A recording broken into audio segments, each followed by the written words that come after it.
All right. What's happening, everybody? Welcome to Around the Bases, Tuesday, January 3rd, 2023. I'm Chris Gonzo Gonzalez, joined by Jay McClevin. How's it going? Doing good, my brother. Thank you for having me, man. Especially after the craziness of Monday Night Football and the unknown status of DeMar Hamlin, man. Thoughts and prayers, man. I don't know about you, Chris, but it freaked me out when I saw it. At first, he got up and everything looked fine, and then he just collapsed. And I was like, well, maybe he got hurt. Maybe he's taking injury time out. And then it just seemed like it got worse from there. This is one of the craziest things I've seen in watching sports for, I don't know, what, 35 years now, something around there. It was one of the craziest things I've seen. And like you said, it looked like a normal hit that we see multiple times every game. And then he bounced right back up like he was fine. Yeah. And then he just boom. I thought at first maybe he lost his breath. You know what I mean? Got shaken up a little bit, lost his breath a little bit because of where you could tell it looked like he took the helmet right in the chest, but I never thought it was going to be what happened. End up them doing CPR for like 9 minutes, and then having to take him out in the ambulance. At that point, from what I hear, he had a pulse when they took him in the ambulance, but he still wasn't breathing on his own. I wonder, looking back on it now, when he initially first sparked up, I wonder if when he sparked up is when he was, feeling like he couldn't breathe, and then that's when, he passed out or what have you. Because that would kind of make sense as to then, because it did look like at first it was normal, but then it didn't look normal after that. So, either way, I see where Stephon Diggs and everybody, they're all trying to get in there and go see their teammate. And I get that. I get wanting to see your teammate. But at the same time, you have to let the medical people do what they need to do as well. It's not always about us. Sometimes we got to think about him and making sure that he's getting the right, make sure that their focus is on him and not us trying to see him. Yeah. Well, one thing I did like, I wish they would have done it maybe a little sooner, but I did like how the players basically built a wall around them that were cameras and everybody just couldn't be in there seeing what was going on. So I did like that fact that they kind of all circled around them, because all the people in the stands didn't need to see what was going on. People at home on television didn't need to be seeing what was going on at that point. At that point, let's get them out of here and get them where we can work on them the best. But I think overall, for being a crazy circumstance, as much heat as the NFL usually takes, overall I thought they handled this pretty well. I know some people were mad that they came out initially said the game would start in 5 minutes. I'd like to know who that came from. Was that some like the referee, or did that come from New York? But other than that, the way they handled everything and ended up postponing the game, I thought they handled it pretty well, all things considered. Yeah.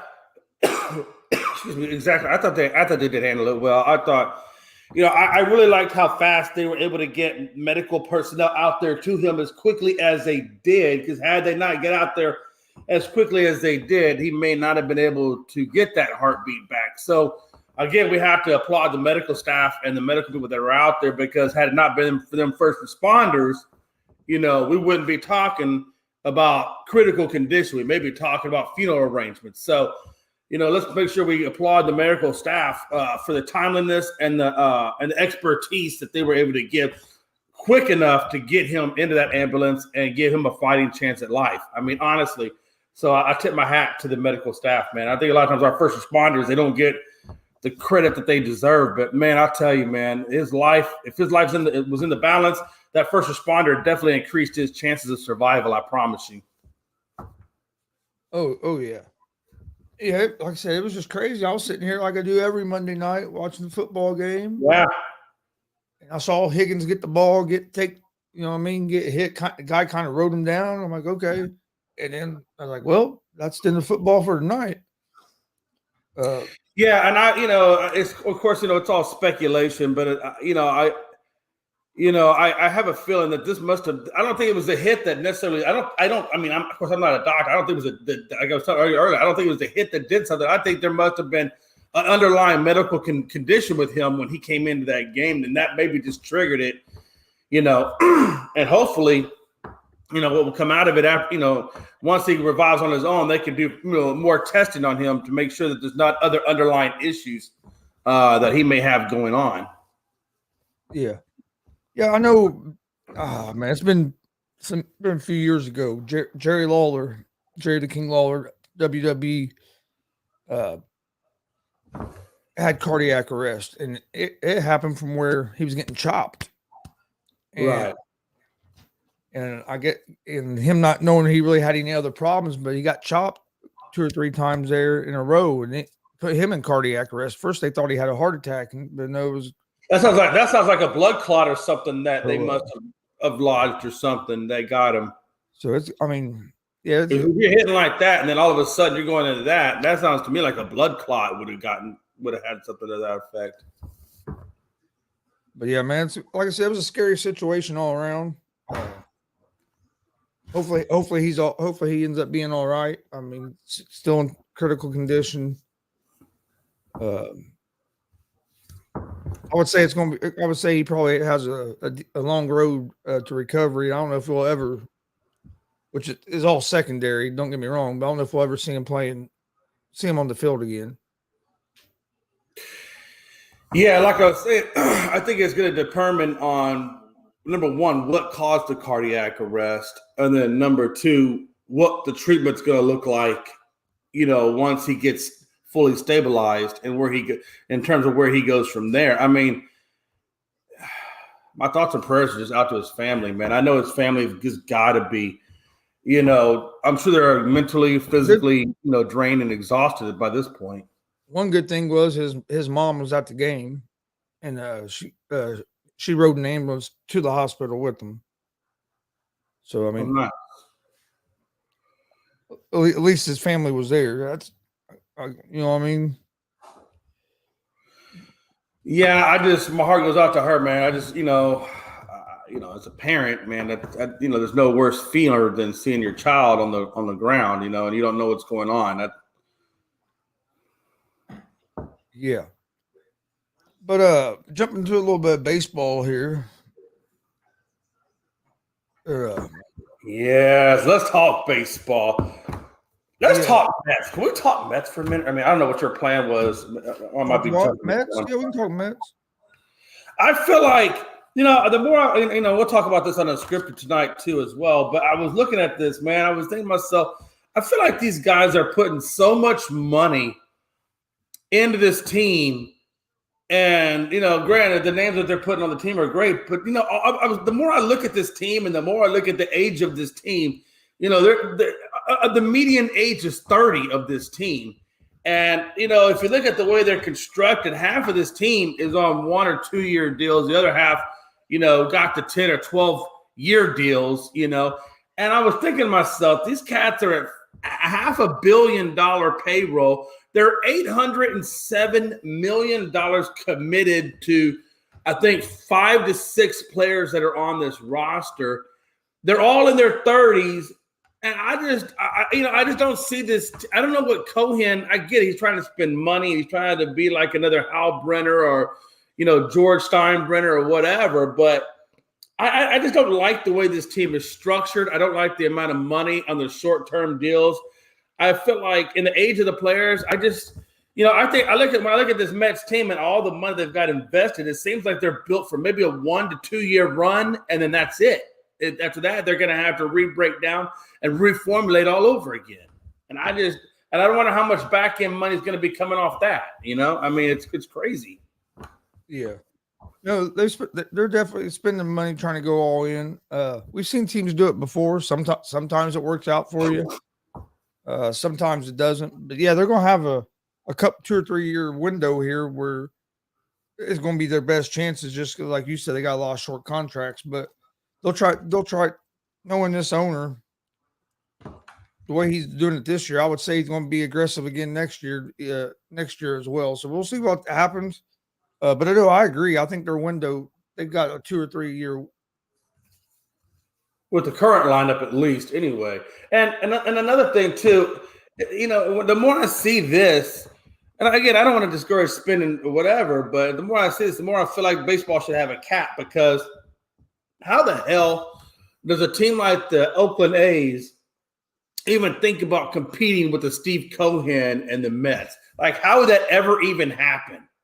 You know what I'm saying? And to me, there's such an unfair advantage to these, big rich owner teams without the cap being in place, that it almost creates a monopoly within baseball in terms of who's going to be competitive and who's going to be at the bottom of the barrel, simply because they can't keep up with the Cohens of the world, the Steinbrenners of the world, so forth. You know what I mean? If you don't want to do a cap, I think there should be a minimum. You don't want to make a salary cap, make a salary minimum that each team has to at least spend.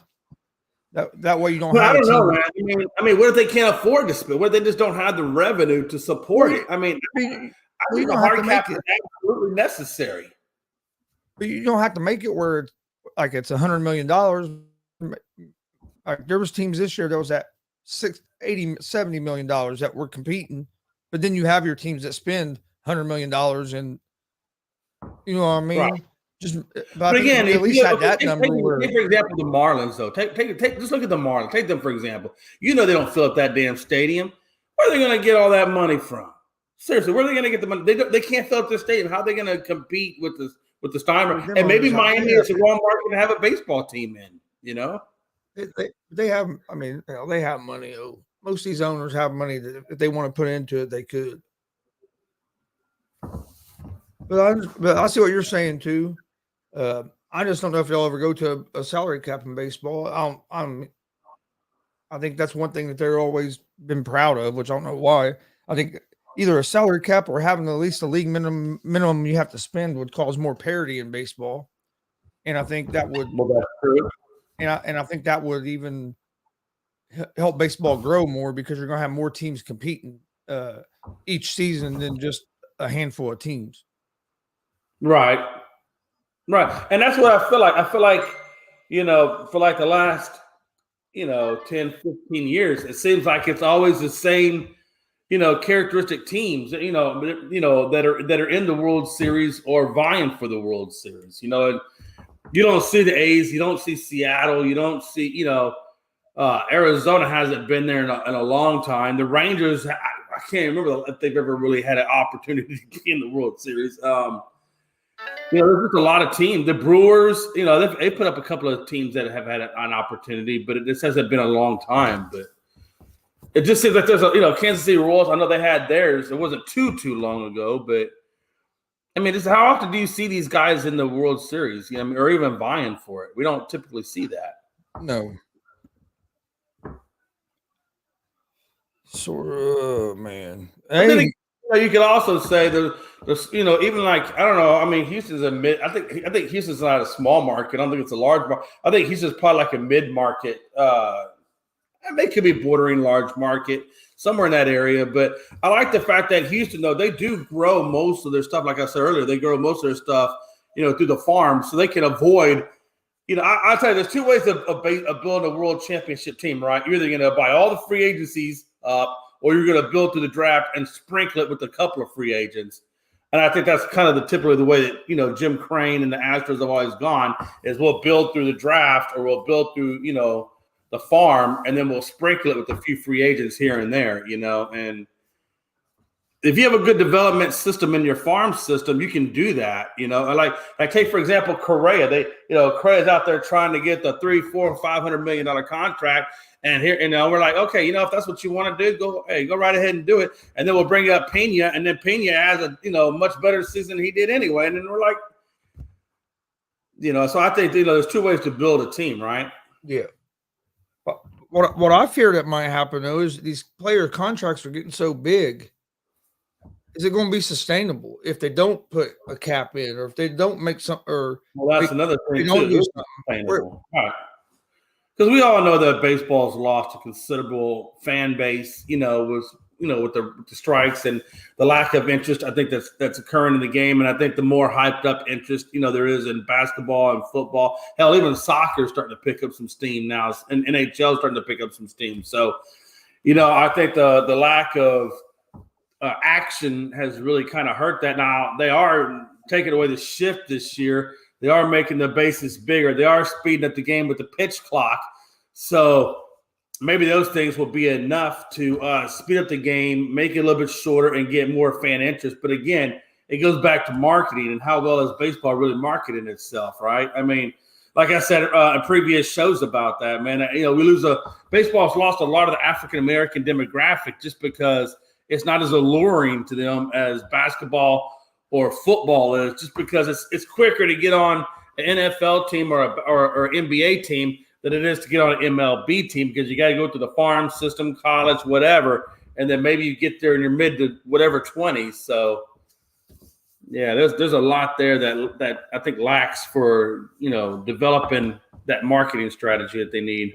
Yeah, I think they have too many regional games. I mean, almost all baseball games are basically regional televised. You have every Sunday you have the ESPN Sunday Night Baseball.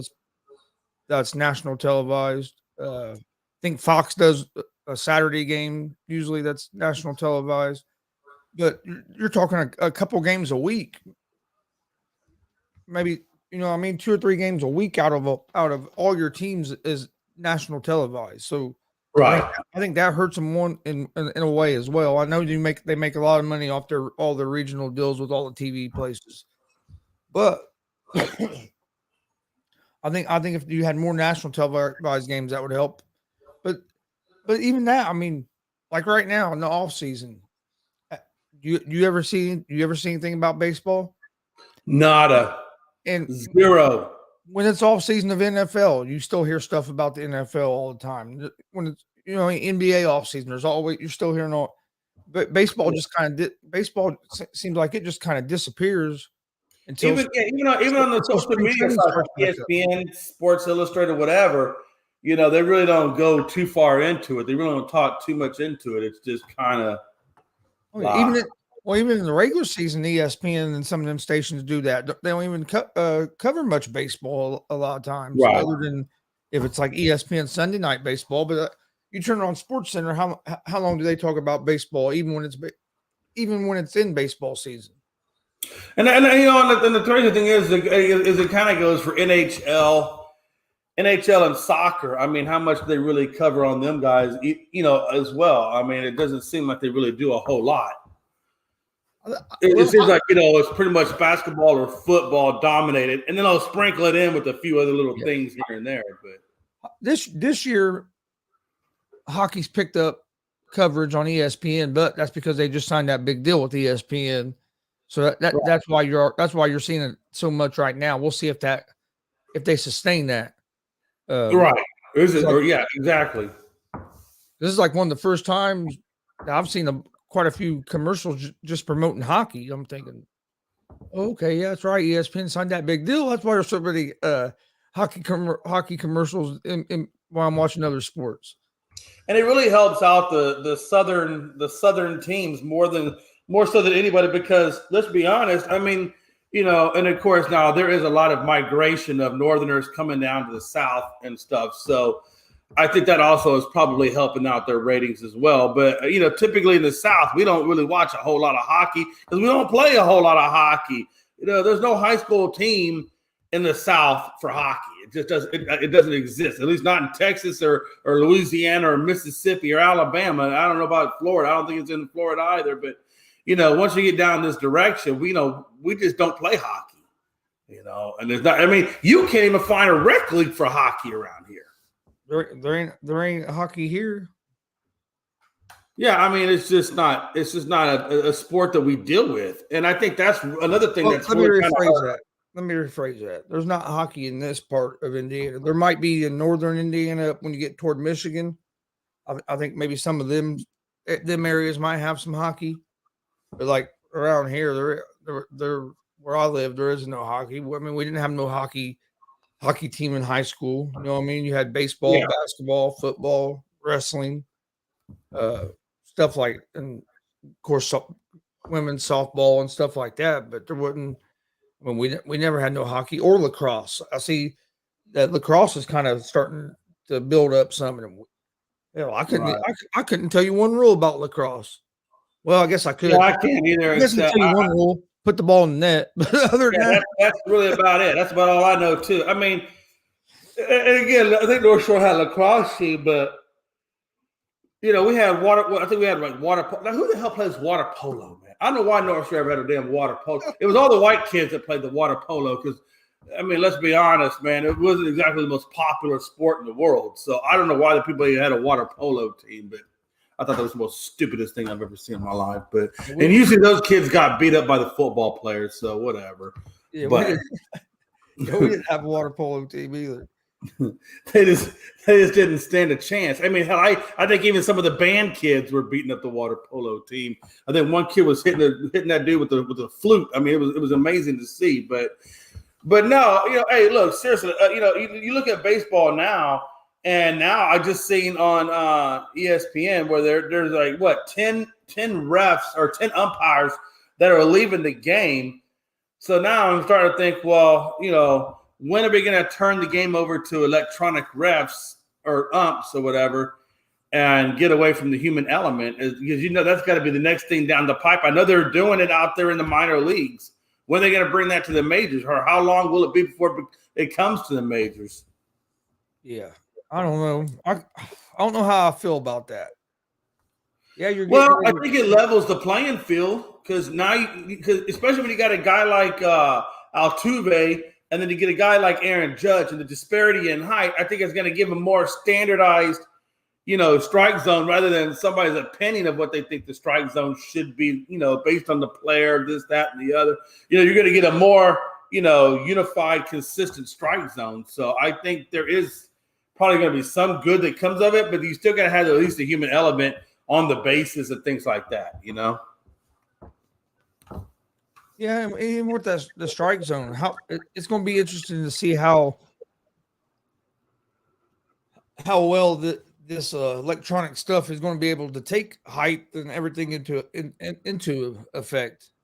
Because you can't, I mean, you can't just set up this electronic thing and it's the same strike zone every time. Because, like you said, well, I would imagine it's got to have sensors that recognizes, where your head is from where the ground is, and probably do it that way. There's got to have to be some kind of sensor on there. I just think there's. I mean, I'm sure there's with all the technology they could figure something out, but then you're relying on so much technology. Hell, you see the trouble we can have just with fucking laptops sometimes trying to get shit going. Just I think that's why you're going to start running into a lot of technical issues. That's right. One thing I'd be. I think they're doing it in the minors to see, how will it play out in the majors. So, the minors is the perfect testing ground for that. So I think if there are issues, and there will be all the issues you just named, yeah, it's going to happen. Is it going to? Of course, it's going to happen. But I think that's what the minors is for, is to perfect it so that when they get it, where it needs to be, like all the parameters you just talked about are taken care of, then they can put it out there. Now, what could hurt? What could fuck it up? Pardon my French, is lack of power. What if they go down? What if it breaks? I mean, those are things that could happen. And when that happens, you just bring all the old human element back in and say, okay, here we go. I don't know. I think I like having the regular umpires, but that's probably because that's what I'm used to. So it's always been. Well, I'm old too. That's what I'm used to as well. So I think it's going to be a lot of transition from that. But you can't avoid technology. Trust me. By the time we're long gone and our kids are playing baseball, or the next generation of kids is playing baseball, it'll all be electronically driven. Hell, man, you go to Walmart nowadays, you can't even find a human person that actually works at Walmart. It's all digitalized and everything. So it's crazy. Yeah, you're right. It is crazy. The Associated Press named Judge the top male athlete of the year after the 62 home runs. I don't know how I feel about that. I mean, yeah, don't get me wrong. He had a great year. 62 is great. But the male athlete of the year, if you look at all the athletes, that stuff that's been accomplished this year, I don't know if Judge should be at the very top. Right. I mean, there's a lot of. I mean, you can look at basketball. They've got certainly, a certain amount of players that should get that. You can look at, football the same way. But Jalen Hurts is done with the Eagles and how he's positioned them with the Eagles. I mean, yeah, there's a lot of great. I mean, just look at Donovan Mitchell. He scored 71 points last night, and then you had Luka with the 60, the 20, and 10. I mean, there's a lot of things out there. Like you said. I mean, 60 is great and all, but last time I checked, 62 wasn't the number anymore. And then we can have a whole conversation about that. None of us are probably ready for, but the number's not 62. It's 73. I mean, like it or not, it's 8. In the books, it says 73. It doesn't say 62. So what are we talking about? I mean, honestly, what are we really talking? Now, had he got the Triple Crown like I told him to do and stop chasing the damn 62, well, then okay, now Aaron Judge probably has a leg to stand on. But he didn't get the Triple Crown. He went instead for the 62.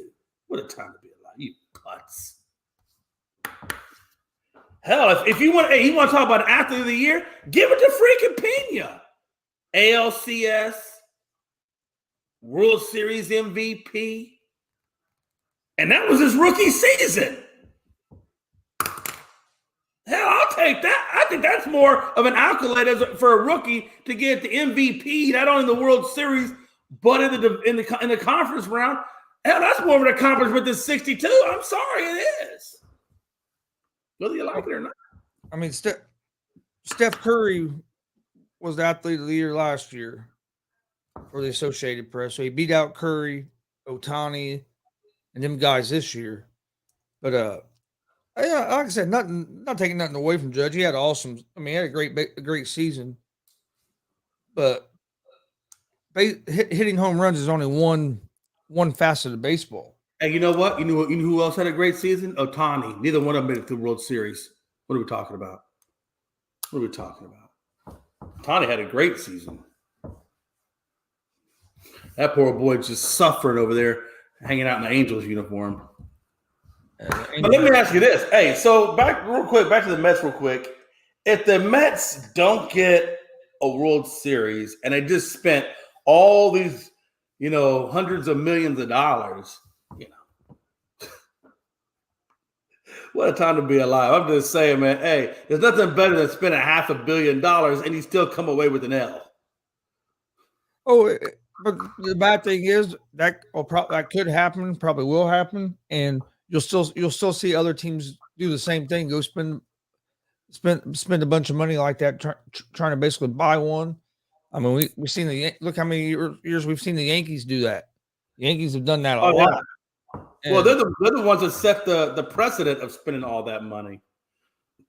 Yeah, and everyone just kind of got on board with it because they get all that money. The Astros have given out more money than they typically have in recent years past. I mean, the Astros have typically been, like I said, $10, $20 million contracts, whatever. Now they've given out some bigger contracts. So, and that never was heard of in Houston.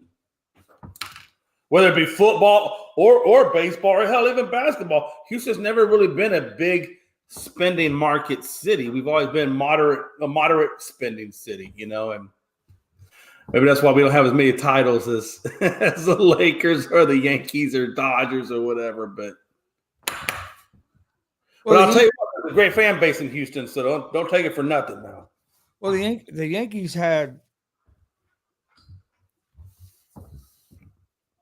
a little bit of an advantage on everybody else because I think they were one of the first ones that had their own TV network.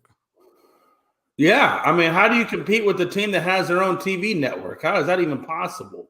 Plus, don't get me wrong. Plus, Steinbrenner had money, but you had that TV network, so they were making, they were making more money than anybody else. You're already in probably the biggest market there is in New York. Being in New York, you're in one of the biggest markets.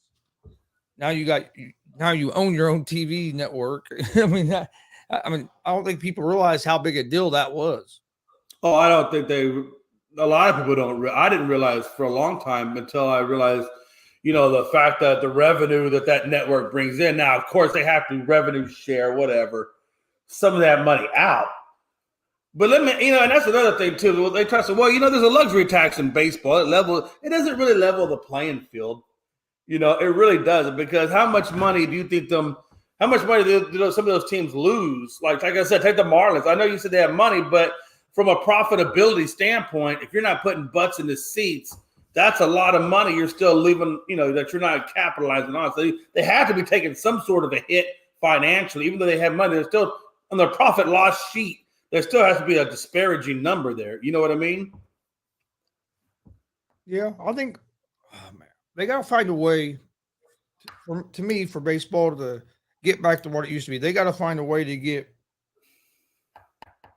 to get more teams committed to trying to win. In baseball, to me, there's too many teams that you could tell they're not trying to win. They're putting a product out there on the field, making a little bit of money, and calling it a day. And I think if more people felt like their team was trying to win, I think you would see more people maybe start watching baseball more again. And then you got to find a way to engage younger players, like before high school. You got to hit some of these players young, get them invested in the game. I think that's where baseball drops the ball some. I know some of it can be money.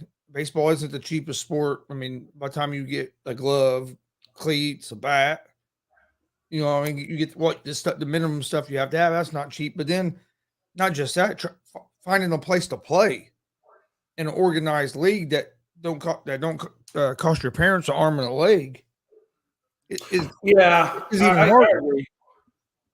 And I think that would really help baseball grow if we get more kids involved when they're younger. But I think some of that is money, and then some of it's just bad marketing. Hey, you know what? But look at all them ones down in those Latin American countries. They may not have the top of the line glove, but they got a glove, a ball, and a bat.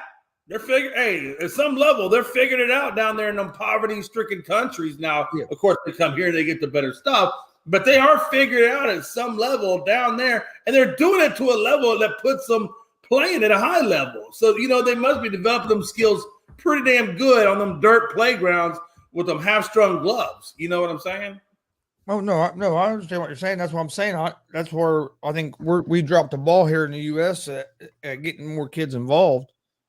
Right. I'll tell you what's going to level the playing field, though, is when they get that international draft.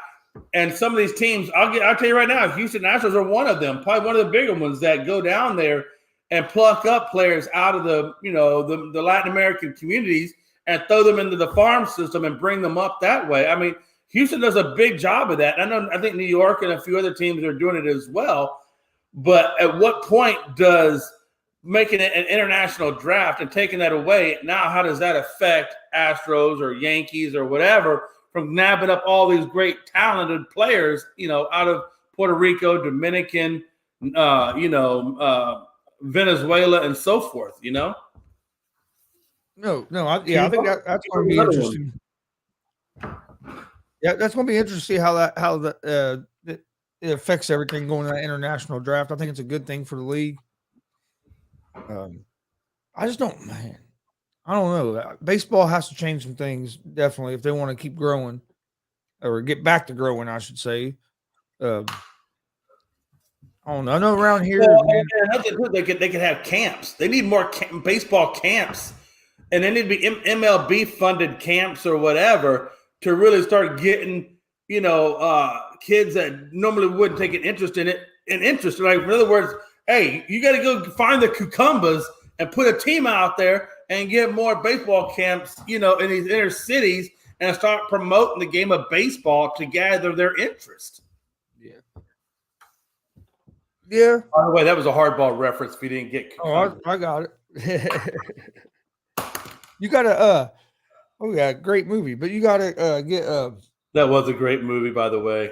And I agree with you. To get these inner city kids involved, though, there's two things. One, money, which baseball, I mean, if like you said, if you get somebody in the major league to help with funding, that could take care of a lot of that. But then the other end is parents. Unfortunately, with the way the world is now, with inflation and everything, you got a lot of parents so busy working that they don't take the time to get their kids signed up for stuff. Or if they do, they might get home one day, oh, I don't feel like going. You're not going today, and then you just eventually quit going. I think if you got to get a bigger commitment from parents, and then also find a way to make it affordable for the kids in the inner cities, uh, like you were talking about. But parents, I mean, think about it. When I grew up, you grew up, you didn't have as many households where both parents were out working. You know what I mean? There was usually like mom was at home, or you usually had somebody at home that was keeping the kids doing stuff. Now you don't have a lot of times you don't have that. Everybody's so worried about work and everything's so more fast paced life. Or I think that affects kids athletically because some parents just are, oh, we don't have time to do that. Where it's like, well, you need to make time to get to do some of these things because man, even if a kid don't go pro at it keeps kids out of trouble. You learn so much from playing baseball or any sport.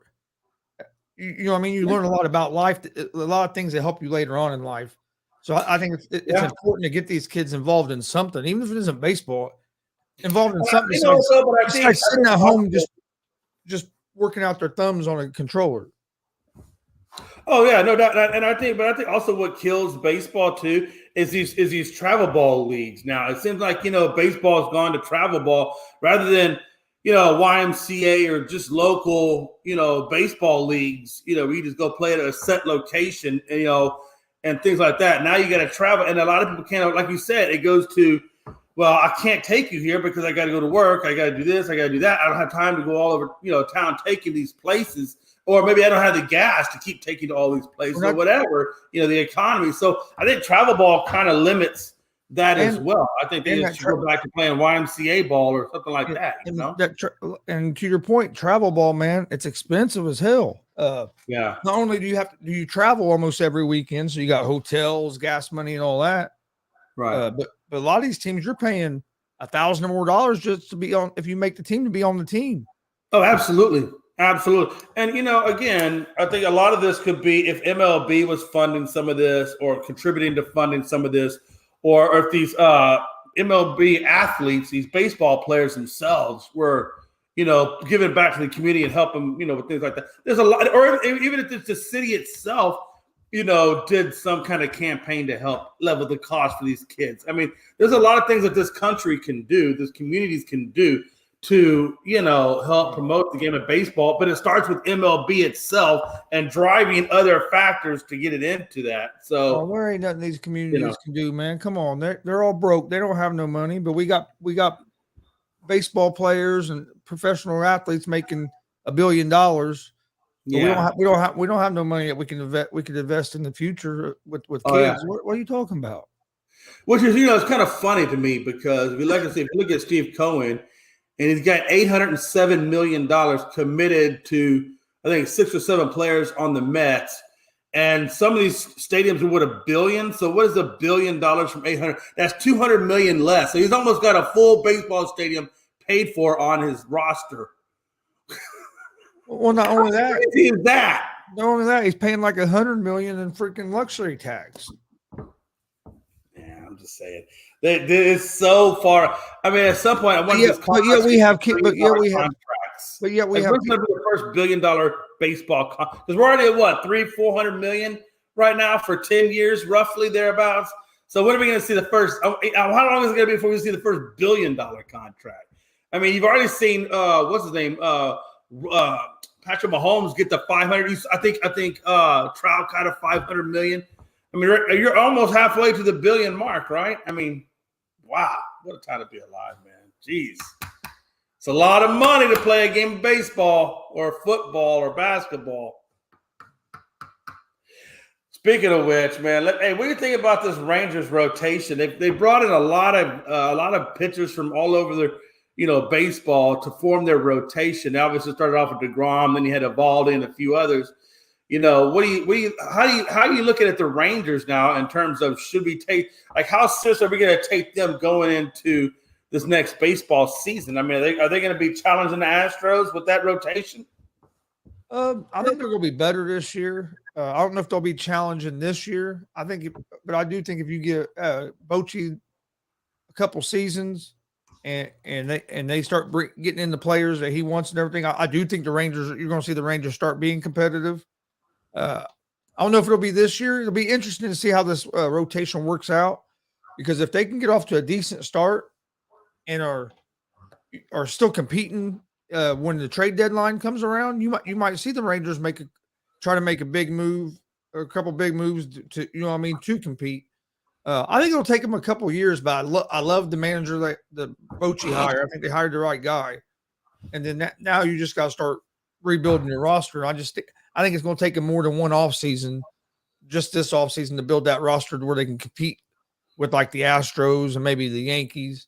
But I do think you'll see an improvement in the Rangers this year, and then they might make a move at the trade deadline. But if they don't, I think they'll do next off season will be another big year. And I think I think that year next season is the year I would expect a big jump. But I do think they'll be better this year than what they've been. Which is interesting because the Rangers have had good managers in the past. I mean, we'll look at the Mets. Buck Showalter, he was a Rangers manager. Yeah. Washington was a manager for the Rangers. It just seems whatever reason they've never been. I don't know if it's Washington more than that, but Washington had his other problems he had to worry about. No, he did. But what I'm saying is that they've had managers there that could get the job done. Yeah, I just think, like you said, I think it was more ownership, just not bringing in the players to support the managers. You know, I think they've always just kind of had like a mid-level, type. You can hire any manager you want, but if there's not a commitment from the owners to want to win, to want to put a team out there that can compete, it don't matter who the manager is. You have to have that commitment from the ownership that, hey, we're gonna spend a little bit more money than normal. We're gonna go after some of these players that usually we're not in the mix for. But once you get that one big signing where, then the rest of the league says, okay, the Rangers are serious. They're wanting to compete. Then you start seeing maybe a little bit more free agents and stuff heading that way.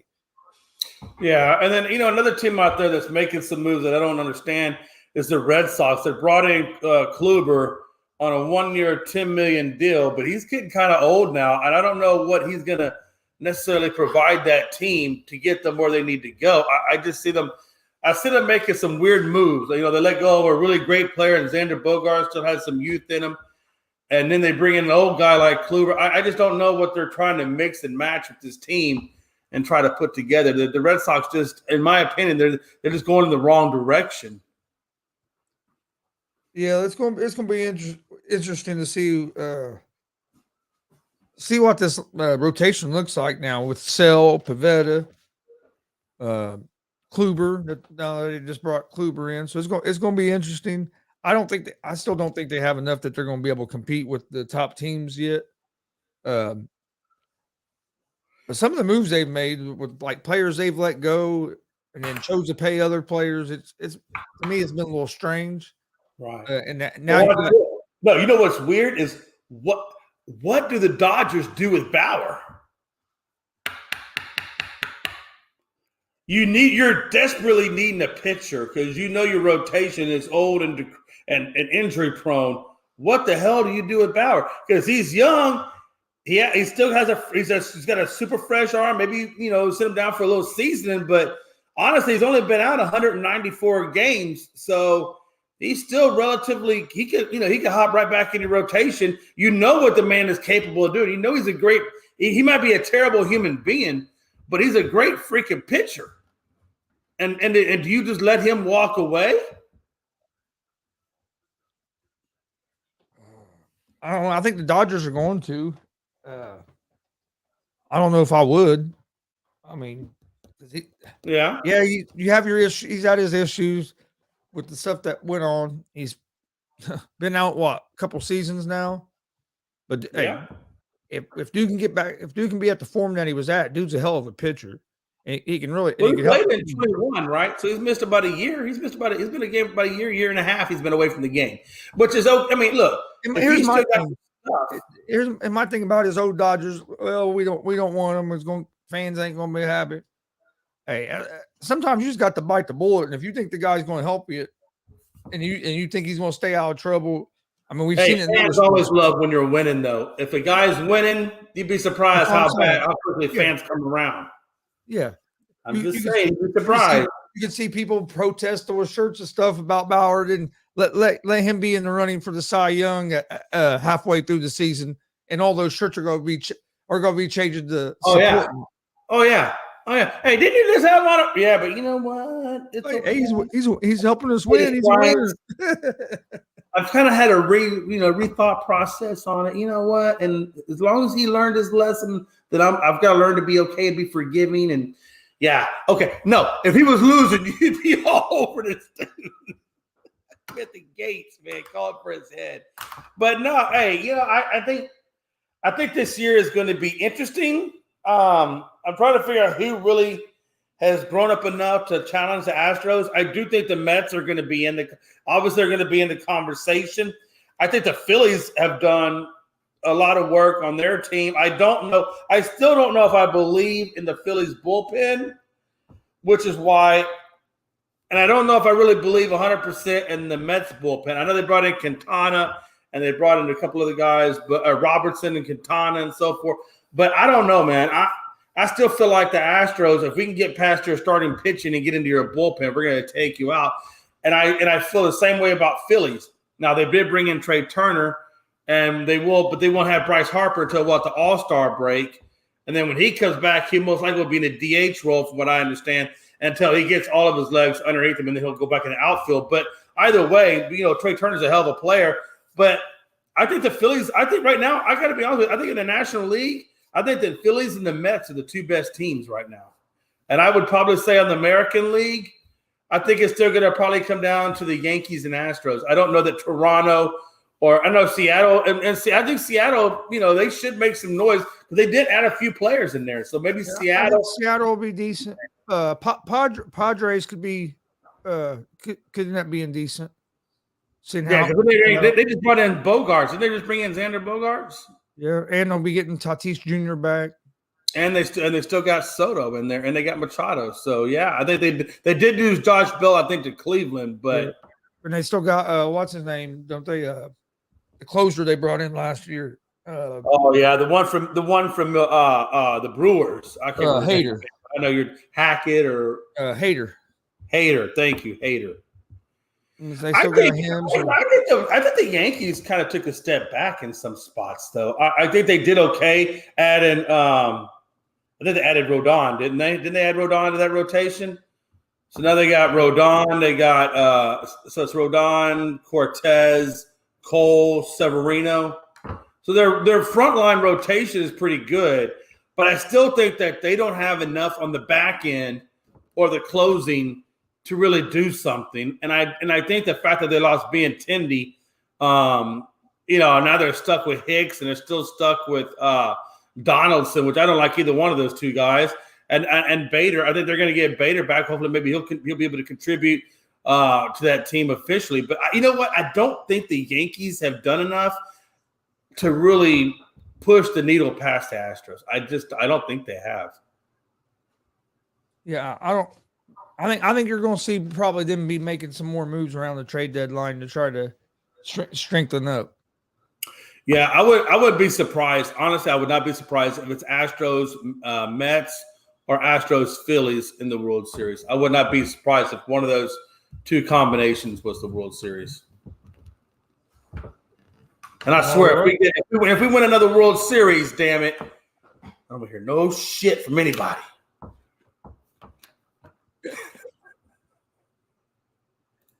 Oh man, they haven't really said much more about Hamlin yet. I don't think you're going to hear anything about Hamlin for a couple of days, man. I really think that that's going to be, a hot minute before we really see him. That was a pretty serious. I don't want to put negative juju. I mean, I pray that we get news quickly, but I would not be surprised in that instance if it takes a few days before we really know anything's concrete. One of the craziest things I've ever watched. I know that it was crazy. I know. I literally had just turned it on to that play about 5 minutes before that happened, and then when it happened, as I got into that game late, and that was the first thing I think I saw within the first 5 minutes was when he went down, and I was like, damn. And then he didn't, and then he fell down, and then I was like, what the? And it just seemed like, man, which way did this game go? Yeah, And it's just, you never know, man. Hey, in life, in sports, you never know what's going to happen. Gonzo. I mean, 1 minute, you're fine, and it's a violent sport. Next minute, you're not okay. And it's like, it really puts it into perspective when a guy tears an ACL. We're like, okay, But then you get a situation like this where the guy's not breathing. We're talking CPR, and it really puts everything into perspective. Like, well, an ACL is not a big deal when a man is over there fighting for his life, and it just puts the whole game into perspective. Yeah, it just shows you how quick things can change in life, and that. That's why always make sure you let your loved ones know how you feel, because hey, you just never know when your last day could be. Man, hey, that is probably the most truest statement I've ever heard is that, because you're right. You just don't know. You don't know anything. You just pray to God that, you get to wake up the next day. Wow. But well, before we get out here, you got anything else? Yeah, Carlos Correa. How's he looking now? Son of a bitch. Dude's got a gimpy leg. Giants, didn't want him. Now the Mets are trying to work their way through it. Carlos, I'm so glad we let you go. That's a crazy. I don't understand how this was the first time we really heard about this issue. You know what I mean? You'd have thought.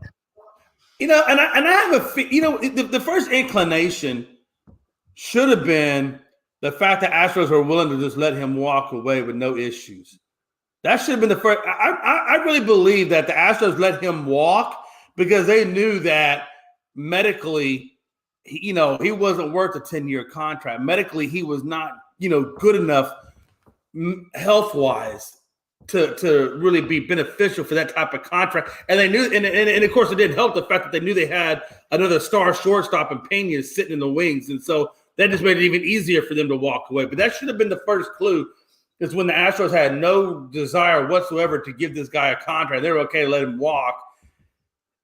And as good of a shortstop as he is. And that was kind of like the first tip of the hat. And I think the fact that Minnesota really didn't want to bring him back. And then, of course, he goes on to the Giants. And then, of course, then we start to learn, well, yeah, this dude's got a gimped up leg, I'll be honest with you. When that happened with the Giants, I thought it was just the Giants got cold feet and decided they didn't want to. Well, I think a lot of us thought that. I know. I thought that same thing too. I was like, oh, they had a buyer remorse type. And then the Mets, and then a couple of days later, the Mets come out and talk. I'm like, oh, okay, maybe the Giants aren't as crazy as I thought they were. Yeah. And I'll tell you, it just shows you that the Mets did their due diligence rather than just outright giving it to them, giving them that medical exam too. I think when the Astros signed them, why wouldn't the issue then? Was it just because it wasn't for as much money? They didn't. I think they didn't sign him because I think that they knew medically he probably wasn't going to be worth a 10-year. Is that what you're asking? No, not the Astros. The team he was on last year, was it the Twins? Oh, the Twins. Yeah, I meant the Twins. I said the Astros. Yeah, and I don't think the Twins really gave him a serious offer either to keep him. I mean, they signed him. Didn't they sign him last year, and then he opted out at the end of this season, right? Yeah, he opted. I think they took him on a one or 2 year deal. What I'm saying is, when they signed him that 1 or 2 year deal last season, why wasn't there nothing brought up about the injury then? It's a good question. That's something I don't know. Just happy they were having.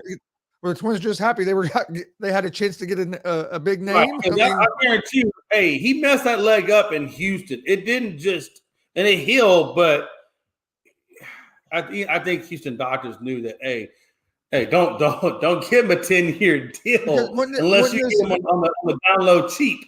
Because wasn't this injury from like 9-10 years ago or something. Yeah, it's been a hot minute. That one happened in God. I want to say it was like 3 to 4 years ago. I don't think it's been quite that long. I want to say it's like maybe like within like the last 4 to 5 years, I believe. I mean, it was still kind of a fresh injury. It hadn't been that long, or towards the end of his Houston tenure. It hadn't been that long. We'll see where he ends up at. I'll tell you where he's going to end up. Not on a World Series team. That's where it's going to end up. How you like them apples, Carlos? How you like them apples now? All right. I want to thank everybody for joining us this morning. Please hit that subscribe button on YouTube at Gonzo Sports Room and at the All Sports All Plays Network. Like and follow on Facebook and Twitch as well. Don't forget, go check out ASAP in the morning. It might have already started. It usually starts right around 10. So go check them out. That'll be on next here on the ASAP network. Me and Jay will be back. You going to be on this afternoon? Yeah, this afternoon, and then me and you'll be on this evening. So we'll be back at 1 o'clock for the afternoon blitz and 7 o'clock tonight for unscripted. Plus, I have easy money at 3. So I still got. Oh, one more thing. Roberto Clemente. Let's not forget, this is the anniversary of his passing. It's been 50 years ago today that we lost Roberto Clemente.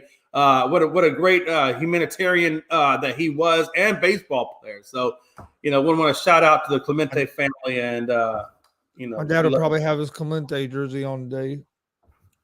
yeah, I would. Shoot, hey, that's not a bad jersey to have. I'm not a Pirates fan, but I like Clemente. So yeah, well, he's not a Pirates fan either, but Clemente that's the whole reason he bought the jersey.